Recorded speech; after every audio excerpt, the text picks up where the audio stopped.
Consejera, exconsejera, ¿hubo en América Latina, se notó alguna disminución de la participación de los ciudadanos o nos encontramos con fenómenos diferentes al impacto de la pandemia en la participación de la ciudadanía? En Colombia no, en Colombia la gente asistió a las elecciones atípicas, se tomaron las medidas, se generaron escenarios de confianza, pero ¿qué pasó en otros países latinoamericanos en su experiencia además como observador internacional?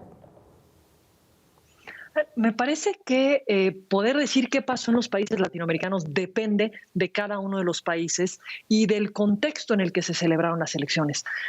Creo que lo que la experiencia del año pasado nos mostró es que más allá de que lo que incrementara o redujera la participación fuese el temor al contagio estuvo más alrededor de la preocupación de las autoridades o en algunos casos, ejemplo Bolivia, el uso electoral por parte de los distintos actores para buscar postergar o no las elecciones. Pero el día de la jornada electoral, me parece que cuando vemos las participaciones, no parecen estar influidas los niveles de participación por el temor al contagio, sino más bien por el contexto político en el que se celebraron esas elecciones. Pongamos el ejemplo de República Dominicana. Tuvo una participación bajísima, históricamente muy, muy baja,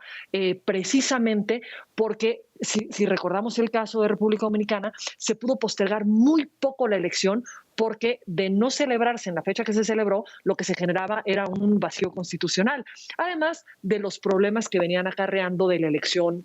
inmediata anterior, pero en otros países que incluso tenían un contexto político muy polarizado como Bolivia, la participación fue muy, muy alta, incluso a niveles históricos dentro de ese país. En caso Venezuela, también tenemos una participación muy baja, pero recordemos en el contexto que, por ejemplo, la oposición no participó en esas elecciones. Es decir, creo que depende más bien del contexto político de los distintos países, si tuvimos mejores o peores niveles de participación, pero un hecho y que creo que tenemos que reconocer es, digamos, el compromiso democrático de la ciudadanía que no quiso poner en suspenso sus derechos y que se acudió a las urnas, incluso en estos contextos. Estando en Bolivia, una cuestión que llamaba la atención, y señalo Bolivia porque allí el voto es obligatorio. Sin embargo, no lo es para los adultos mayores. Y el día de la jornada electoral, donde se veía un compromiso impresionante, era precisamente en esta población que podía estar en un mayor riesgo, pero que, digamos,